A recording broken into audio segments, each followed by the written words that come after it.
I mean, you talked a lot about these kind of different success factors in the negotiation situation.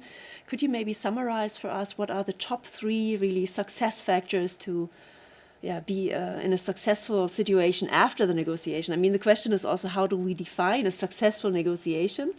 But I guess from the side of one partner, that would always be that I achieve most of my goals. So what are these 3 top factors that I have to think of to become successful?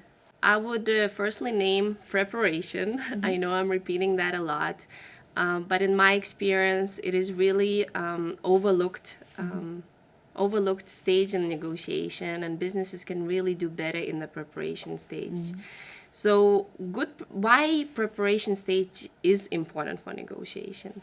The first reason is that it's the only stage where you're still not involved with the other side. So you're just alone, or within your internal team, you're planning for your objectives and for your strategy. And your emotions are still intact in that stage, so to say. So I like the quote that says, failing to prepare is preparing to fail. Okay. So thinking preparation, even if it's a shorter preparation, it's really important to spend time on that. Now, a second success factor from my perspective would be ability to listen. Ability to listen to the other side. And it's not only what is being said, it's also what's maybe not said. Some things may be said in the negotiation room, but it's also important to acknowledge that when you build relationship, you might learn some facts or information about what's important to the other side in the coffee room or in the coffee break room.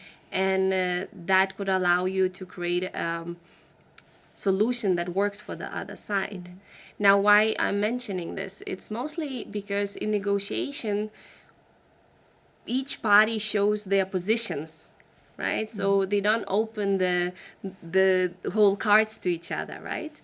But for us to propose a solution that works for the other side, we have to meet their interests or what's really at stake, what's really important. So ability to listen, to see, ability to ask questions and then listen is a really crucial factor for success, in my opinion. So that would mean that sending a smoker could be a good strategy in a negotiation, because usually the smokers meet outside for a small break. If they maybe get some additional insights that the normal negotiator would not get. Could be, if there are a lot of smokers on the other side, yes. And then the third, I would say, it's right attitude and right mindset. So just checking a little with yourself, asking yourself what questions you don't want that the other side asks you, because it's better to be the first one to answer that question, right? Maybe they'll ask, well, would you share your pricing structure, right? And then if you're lost in negotiation, you say, well, we can't really do that. Oh, can we do that? Oh, maybe I should check with my boss. It doesn't show the firm stand on what you do. So thinking about things that what you don't want to be asked, and having the right determination. And although you asked me only for 3 things, given that we're talking about international business negotiation, I feel that it's important to mention the cultural understanding. And when there are international dealings between 2 companies based in different countries, it's important to understand whether they are more task-based, or is it really important for them to build relationship at the beginning. Just small example like this. Yeah. I think I have had an experience with that when we did one negotiation or for a deal between 2 universities with a partner in India.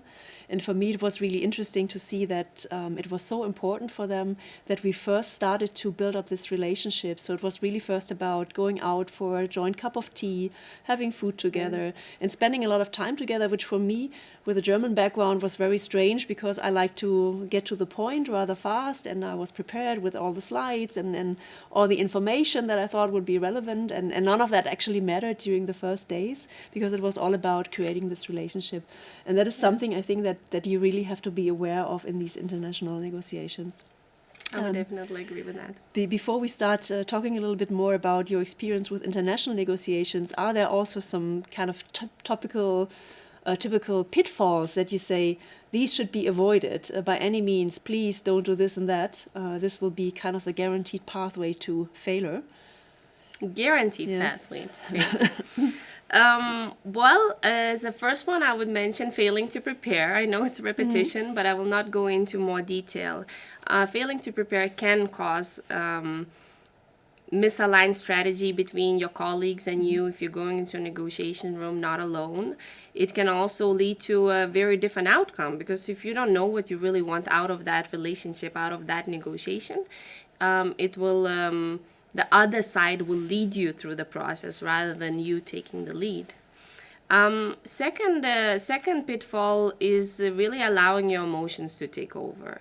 And although we talk business, we always imagine people in suits, in a corporate dresses or corporate setting.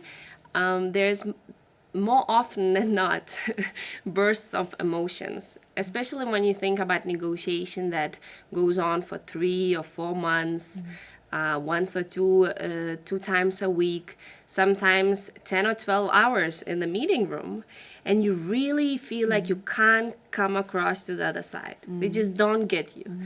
So sometimes those situations really can get to you and cause them an emotional outcome. There are people who walk out of the negotiation room, right? And in those situations, we have to keep our emotions at check. I would also allow myself to mention our egos as well, because sometimes we just want to be right, and thinking that it's not about convincing the other side that you are right or wrong. It's really just finding the solution together. And the third pitfall in the international business setting would be not understanding cultural setting correctly. So we will talk a bit more about the examples in that, but really if we take your example that you mentioned, if you come and negotiate with Indian partners, and you come with an approach where you're straightforward and you're prepared and you have your structure, and you really insist on that process because you say, well, I prepared this, I'm used to do this. Then the other side potentially could say, well, that doesn't work for us. We want somebody we have a good relationship with. We want somebody who we feel that we trust, because we don't want this kind of relationship where this is such a clear structure, right? So it can really directly affect the outcome, to the sense that you might lose the deal in the end.